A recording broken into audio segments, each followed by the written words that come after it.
Alright, welcome, hello. So today, this is going to be a little bit of a continuation of my video on why feminism, contemporary feminism, is nonsense. A little bit of a continuation in the sense that it's a bit of an expansion. There's a few things I want to retouch on, elaborate on, and I want to connect it in turn to Karen Straughan, because I've come across a video of hers in which the theorizing is just, you know, like, someone give that woman a goddamn honorary doctorate because it's brilliant. So where I want to start with, or the first thing I want to start with, I think, is that, so in my previous video, and you probably have heard this much, you might even say this yourself, I said that feminism is cancer. And so I do think that, but I do think there's a better analogy that connects better into what I want to talk about today. And that is, I think that feminism is something that I've come to call, and maybe other people have words for this too that I haven't thought of, a block ideology. In the sense that at first, at one point, it seems you see this thing on the ground, this material, and it seems like it'll help you. So you pick it up, and you begin to use it, you begin to utilize it. But over time, I think that block transmutates into more of a figurative block. It sort of blocks you from being able to see outside of that material. It sort of centers you in and keeps you sort of held in a particular perspective, completely unaware of all the other blocks that, perhaps could be used or should be used, and you just reserve yourself to this one particular block, which itself blocks you from seeing the rest of reality. Perhaps you create a wall. So with that being said, I think it's much better to say that feminism is a block. It's a block ideology. It impairs you from seeing outside of it, and that is very dangerous. And that's what I want to talk about, the sort of that dimension of the block, the failure of the block to see other things about reality, or to be able to see the world and interpret the world outside of that ideology. So the problem with that ideology, one of my main problems with it that I talked about, or that I was trying to get to, is first, like in my last video that is, that feminism most misidentifies history. It does not take into account evolutionary biology, and it also takes away agency from women. It supposes that they're not agents. It treats them as if they're not agents. The whole ideology itself is counterintuitive and self-negating in the sense that the very thing that it tries to assert, it itself negates. That is, it denies agency by way of, as we discussed, the master-slave dialectic. So that's what I want to get into today. And so to sort of shape that a little bit more, a little bit better, is that dimension of where it's going wrong, what it's not seeing, what that block is barricading feminism from observing, filtering out more. And that is, as I said, evolutionary biology. Because, for example, in my own experience, like as a graduate student, even in undergrad, in all the courses that I've studied feminism in, when I've actually studied feminism, and then when I've had courses that try to evaluate and interpret the world through a feminist perspective, what they always leave out is evolutionary biology. I have never been in a class that talks about feminism, or that is about feminism, or that uses feminist ideology, which contextualizes the feminine circumstance with evolutionary biology. Never. It's never happened. And that is extremely dangerous, and is in turn what creates that block being a barricade, because it is not looking at the full situation, is not taking account of all of the causes for feminine behavior that have occurred and developed and mutated over time. In this way, it misattributes the causes of feminine behavior and the feminine circumstance. So instead of looking at the feminine circumstance as arising over time through evolution, through culture and circumstances, it only looks at culture and circumstances, i.e. patriarchy, and attributes all of feminine oppression, circumstance, everything about the feminine situation that could possibly be conceived of as unfavorable. It points to the male and says, this is your fault. You've done this to us, rather than taking any sort of personal account, any sort of idea of agency or volition on the woman's part is just obliterated. So that's what we're gonna get into. So how we're going to get into this, or the approach I want to take to this, is I really want to draw attention to this video by Karen Straughan that she made in 2012. It's called The Tyranny of Female Hypoagency. So this video, to me, like, I watched it probably, between editing the clips and everything, I probably watched it about 10 times. And it is just, like I was saying, what's missing from universities and from specifically from academic feminism is the kind of theorizing that Straughan embodies, right? So her accounts of female hypoagency, of the feminine circumstance relative to the male circumstance in the context of evolution and evolutionary behavior is something more brilliant and more well put, even though she claims she's just connecting dots and hopes it works out. I have never heard any professor talking about women's issues sound more intelligent or more spot on or more, actually authentically for women or for women understanding themselves and their circumstances than this video. So this video to me is just like an immaculate conception of, I don't know if that's the right term, but it's just sheer brilliance. So if you haven't seen the full video, I'm only going to show my clips run down to about 12 minutes of it. So I'll link the full 27-minute version down below, and I strongly encourage you to go and check that out because it's just the value of that video. I mean, it needs to be shown. Just, just cancel all of the curriculums that exist for feminism and just show this video. So with that being said, what we're going to do, the approach I'm going to take is we're going to watch some clips. I think we'll go clip by clip for the most part and just expand, give some examples and whatnot, work through these ideas together and see how it goes, and then do a bit of a closing off discussion. So with that being said, let's contextualize, shall we? I'm going to make a disclaimer that, yet again, that everything I'm about to say is my own conjecture based on what I hope is sort of a logical assessment of a bunch of connected social and biological dots. Hypoagency really is an excellent word for society's perception of women and for many women's perception of themselves. Just look at what happens when you finally convince a feminist that the pay gap is essentially 100% due to women's choices of vocational field and their prioritization of flexibility, safety, and family over earnings. Their position almost always magically transmogrifies into one of women not really making these choices of their own volition, but instead being steered by social norms or guided by institutional sexism towards certain fields and away from others, of women not really wanting to prioritize family, but being forced to because men still don't do their share of domestic and childcare duties. All of a woman's freely made choices suddenly become women being steered or guided or forced by things outside of themselves. Those women portrayed as just completely ineffectual, like a leaf floating on a current. Agents make things happen, and objects have things happen to them, right? In the gendered worldview of feminism and the wider culture, women cannot be counted on to make things happen. They must have things be made to happen for them. They're objects, not agents. Okay, so right there we can see that sort of these ideas of agency forming, or this idea of hypoagency forming, and the way that feminism itself even plays into this kind of hypoagency. That is, it conceptualizes women as always at the mercy of something else, never authentically acting, right? It's that women haven't been able to do X, Y, and Z because men have held us back from doing X, Y, and Z, or social conditioning has held us back from doing X, Y, and Z, or cultural conditioning has held us back from doing X, Y, and Z. It's never that we made this choice at X point in time to do X, Y, and Z.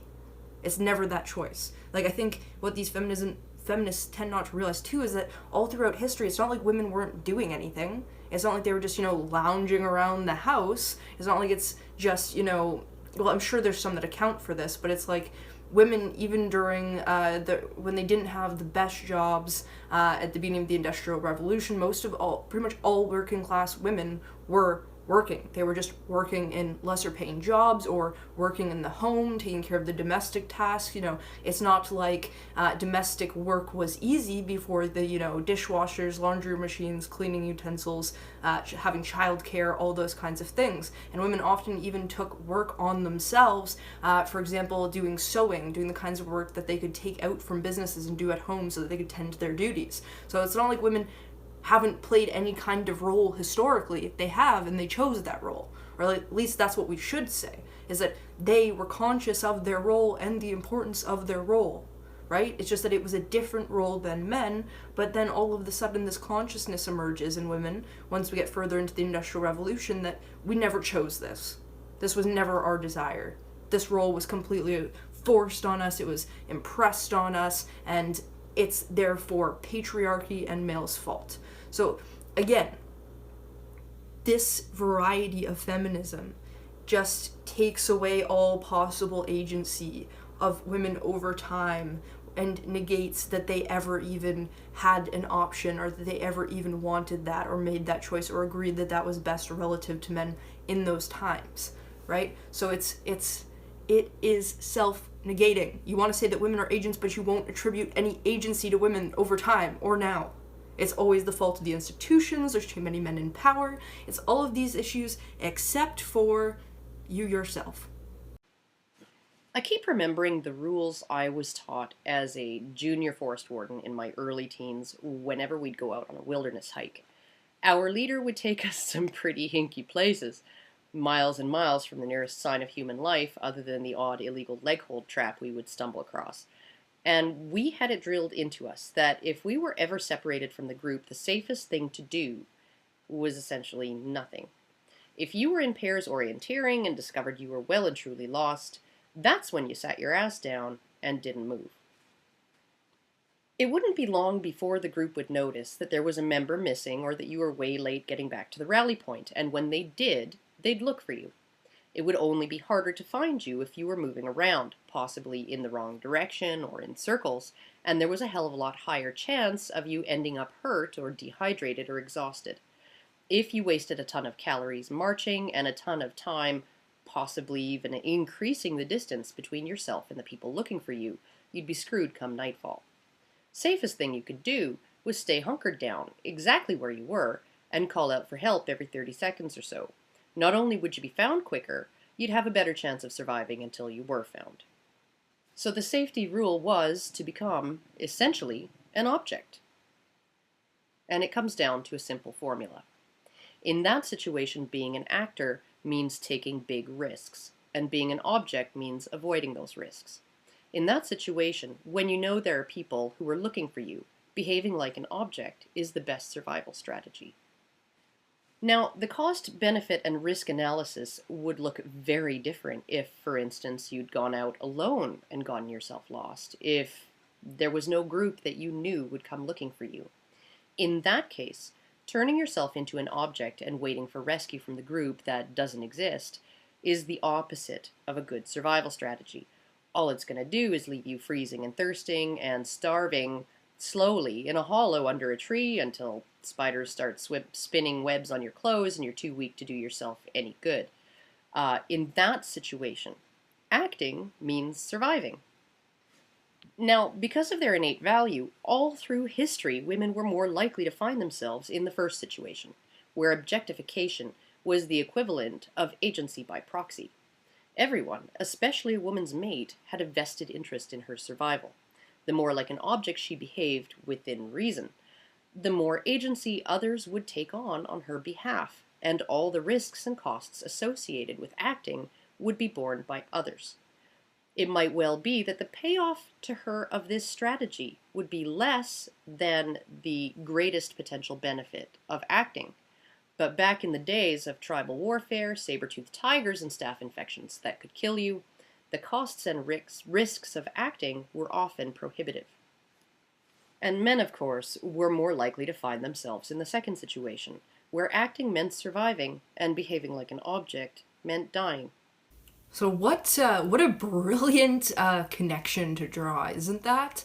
Because what she's saying, essentially, that interesting dimension is that when we think back to, very archaic times, to early stages in human existence, it was, in the words of Hobbes, life was pretty cold, nasty, brutish, and short. It's not like we had, it's hard to theorize what precisely things were like, but the one thing we know for sure is that females relative to males were comparatively disadvantaged, right? A woman doesn't have the brute force, the brute upper body strength that a man has, and her being the one responsible not only for her weaker self but also for her weaker young, which she's the only one which can create.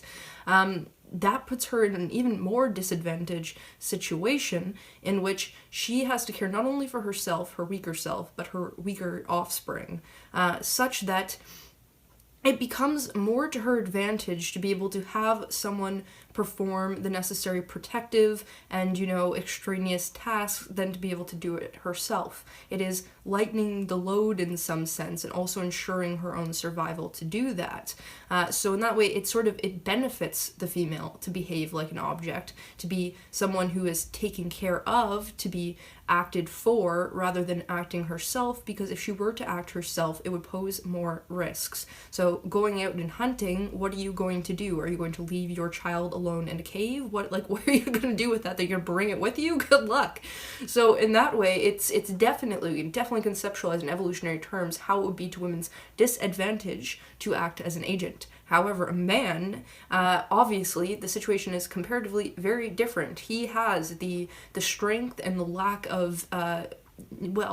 of necessity to have to be completely attached to a child. He's the one who can protect himself, who can go out and fight, and doesn't have to do that. So in that way, it becomes to a man's advantage to go forth and be the actor, to have agency. If he were to comparatively act as just, an object, well then there's no benefit to that. There's essentially only, imminent death. He'd be acted upon, taken advantage of by others. So, continue. And then when you consider the interaction of individual survival and genetic survival, depending on your sex, these differences play out in an even more pronounced way. Men and women have totally different sets of costs, risks, and investment in offspring. For women, the most burdensome costs, risks, and investment are rooted in their physiology. She carries the child. She breastfeeds the child. Her child is dependent on her body, and therefore the survival of her offspring, her genetic survival, is an agenda best served by her survival as an individual. The more careful she is, the fewer risks she takes personally, and the fewer of the external costs that she can get away with paying in terms of labor and effort above and beyond that necessary for gestating, giving birth, and lactating, the greater the chance that her offspring will survive. Her best strategy for both genetic and individual survival was to find a mate who would take on the bulk of the external risks, costs, and investment. An agent to act on her behalf, to risk on her behalf, and to pay on her behalf. Because her genetic survival is dependent on her individual survival, and individual survival is best served by avoiding unnecessary risks and costs, the women who, back in the cave, selected mates who helped them avoid those costs and risks were the most successful at producing many children who survived long enough to also produce children. Men, on the other hand, bear no significant biological costs or risks or investment in the business of procreation. A man's best strategy was to secure a mate by proving he could facilitate her share of the job by taking on as much of the external risk, cost, and investment as possible. Because he had to compete with other men for mates, evolutionary pressures selected extremely effectively for these traits in males. A lot of men died before they had a chance to reproduce. Geneticists estimate that we're descended from twice as many women as men. That's twice the evolutionary pressure on men to be actors.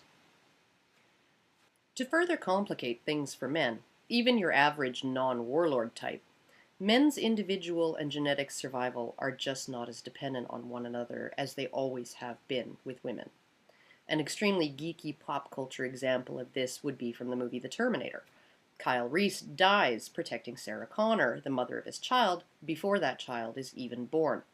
And while the survival of his child would arguably have been even better served had he succeeded in protecting Sarah Connor and surviving himself, it wasn't contingent on it. In fact, by deprioritizing his own individual survival, Kyle Reese was actually prioritizing and ensuring his genetic survival.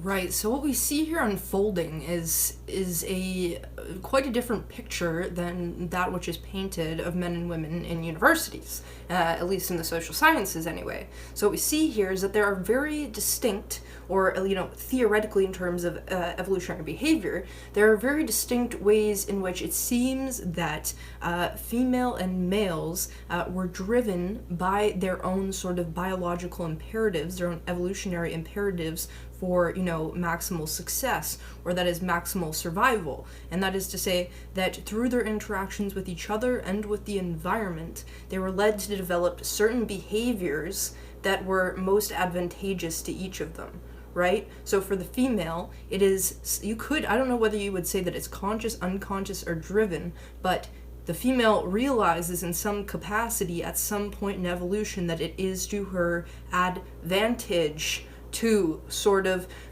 push away her own agency in some sense in order to have someone act as proxy as the agent. And the male in turn realizes, well, it's to my advantage to pass on my genes for my own survival too, to take up this role as proxy because it heightens my chances of procreation with that female. So we're getting into it. So here we have these two completely different sets of challenges, costs, risks, benefits, all of that, that required completely different strategies in order for men and women to be successful at reproducing. And they're all based entirely on the biological differences between the sex who carries the babies and the sex who doesn't have to carry the babies. And that's what led to these completely different personality profiles for the majority of men and women, with only a 10 to 24% overlap. What worked best is mostly what got passed on to the next generation and the next one and the next one. That's just the way evolution works. It doesn't have a conscience, it doesn't have a consciousness. It doesn't make value judgments, it isn't nice, and it really doesn't give two shits about whether something is sexist. Evolution isn't about who's right and who's wrong, or what's good and what's evil, or what's politically correct and what isn't.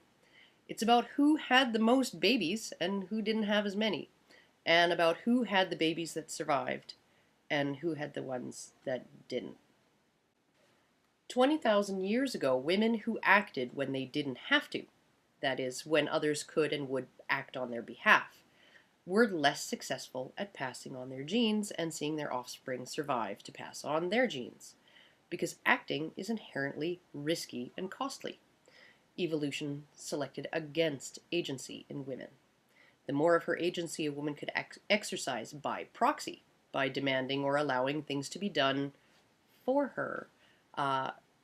Does this remind you of any political movement that starts with F? The greater a chance she had of being reproductively successful. Evolution selected for hypoagency in women. Because men had to perform in ways that filled in those empty spots on women's spreadsheet of costs, risks, and investment, in order to get their shot at reproducing, they evolved to be willing to act, even though acting is risky and costly. Men who were not willing to act were genetic dead ends, selected out of the gene pool. And while a lot of men who did act were also selected out, genetic dead ends because they died in their acting, the actors who did win sired the most babies. Hypoagency was what worked for women, and the trait was passed down, as was the compulsion to manipulate male behavior to suit female ends. So, that is a wildly different narrative than you have ever heard if you have only ever heard of these things in the context of school, university, popular culture. These ideas are, like, like, let me tell you, I felt like I was on brink, like I was so close to a similar idea of feminism in my other video about this negation of agency, but I wasn't down this deep. I hadn't grounded it in such a theory, such an evolutionary theory as this. And I think this is I'm sure, obviously, Karen has done her research and compiled all of this data together to form this assessment.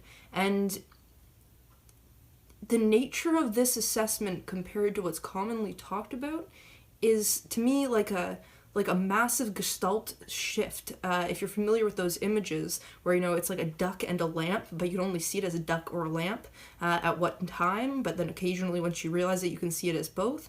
So I think for me, it's like that. I was looking at it like a duck, the situation like a duck, and watching this video, I was like, holy shit, it's both a duck and a lamp. So it sounds a little bit abstract, but what I mean is that is like to me, this is like a paradigm shifting perspective on gender, which is to say that it accounts for so many anomalies in feminism and in feminine behavior. And the fact that it's not talked about or taught to my knowledge, sociology or anything that has to do with gender, or the fact that when we use in academia, in universities, feminism as a lens to look at problems, the fact that we don't look at this dimension is extremely problematic. I mean, we're talking about the actual substantive base of roles, of mentality through evolution, our actual framework and grounding. How is it possible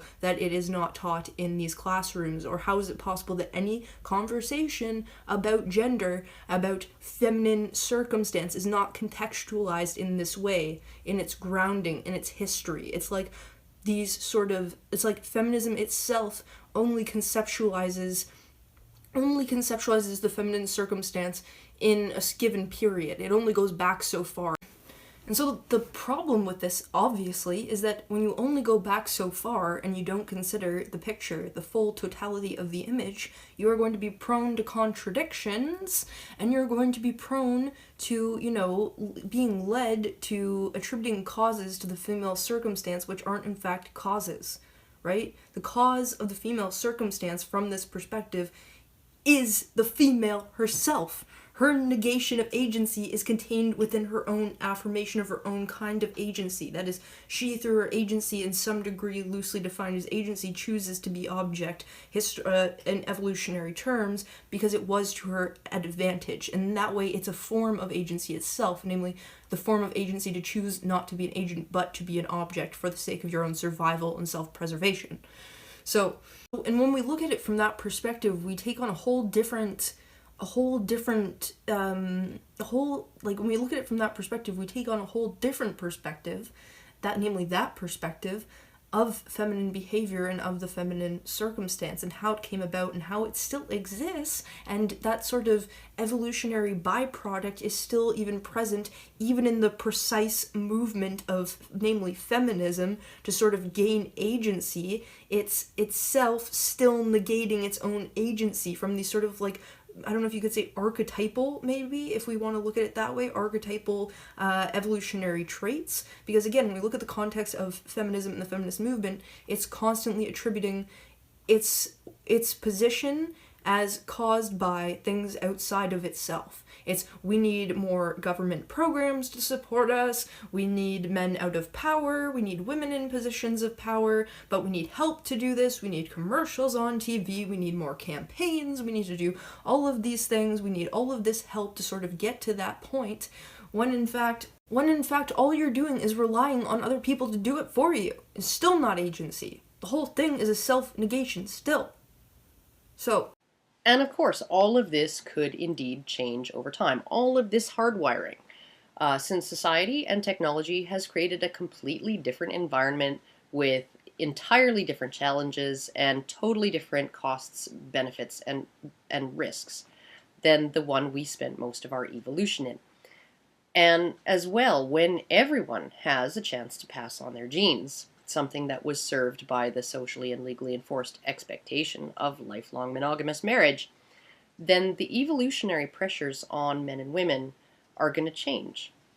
But that's something that takes a lot longer than a millennium or two to work.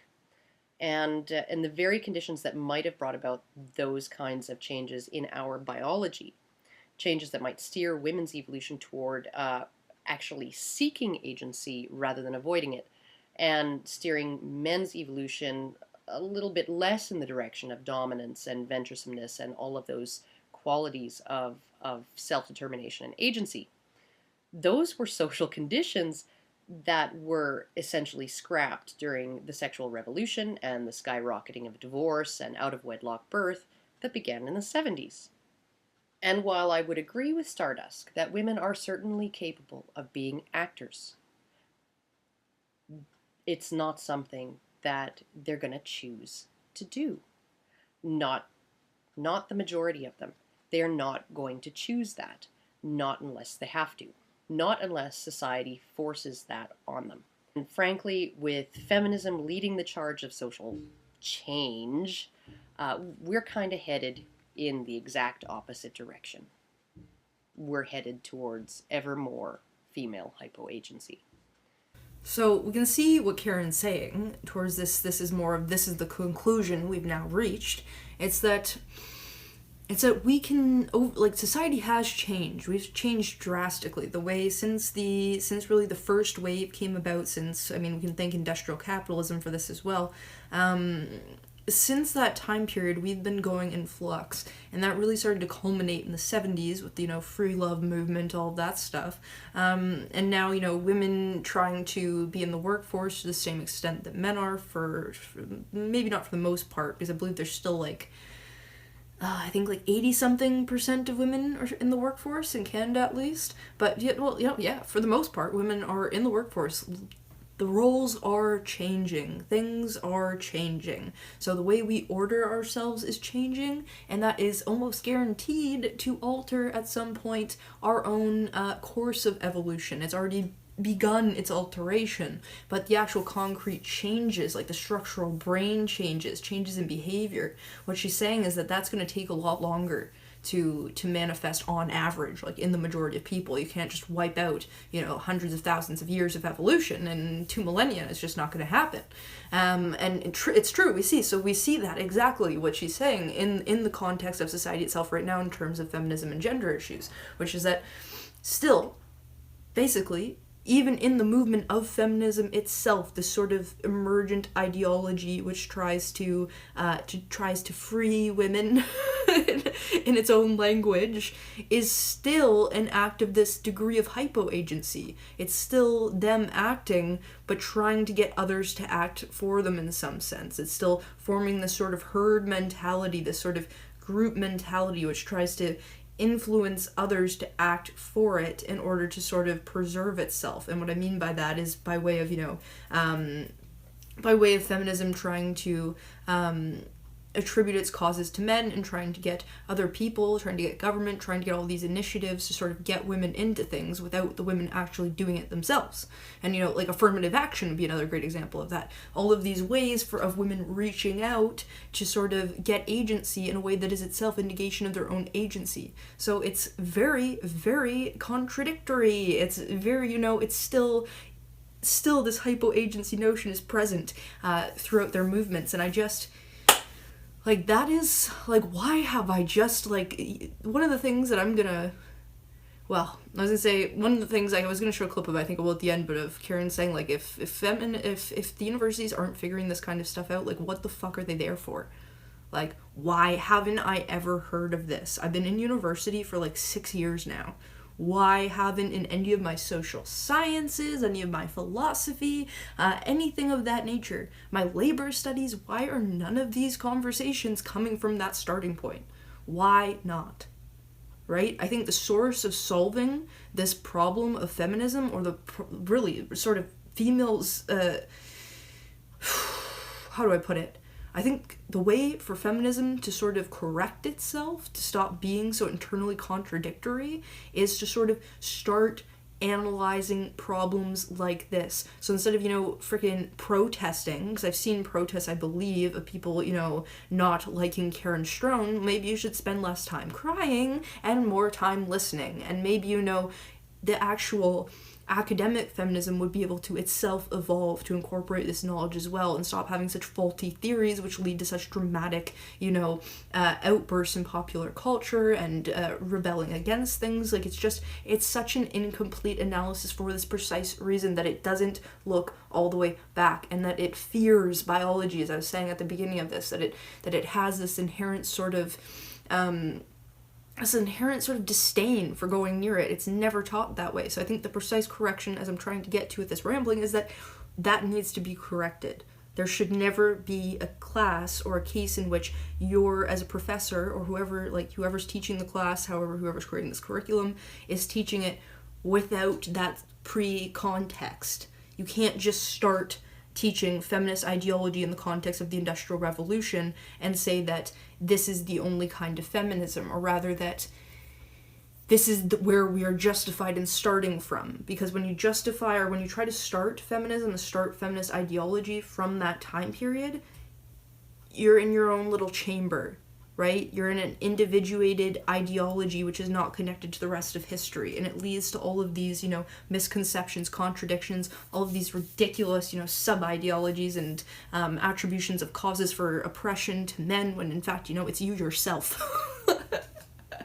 That was the best thing about all of this. So, that was absolutely excellent. So I'm gonna leave it at that. So if you'd like to watch this full thing that Karen's done, please see my link below. And if you like this content, please subscribe. If you want to keep updated with my channel, right beside the subscribe button below, there's a bell. Hit the bell, and you will always know. And so, yeah, let's try to get a bulldozer to sort of take down this block ideology. Now, this kind of ridiculousness makes me wonder what the fuck university is good for.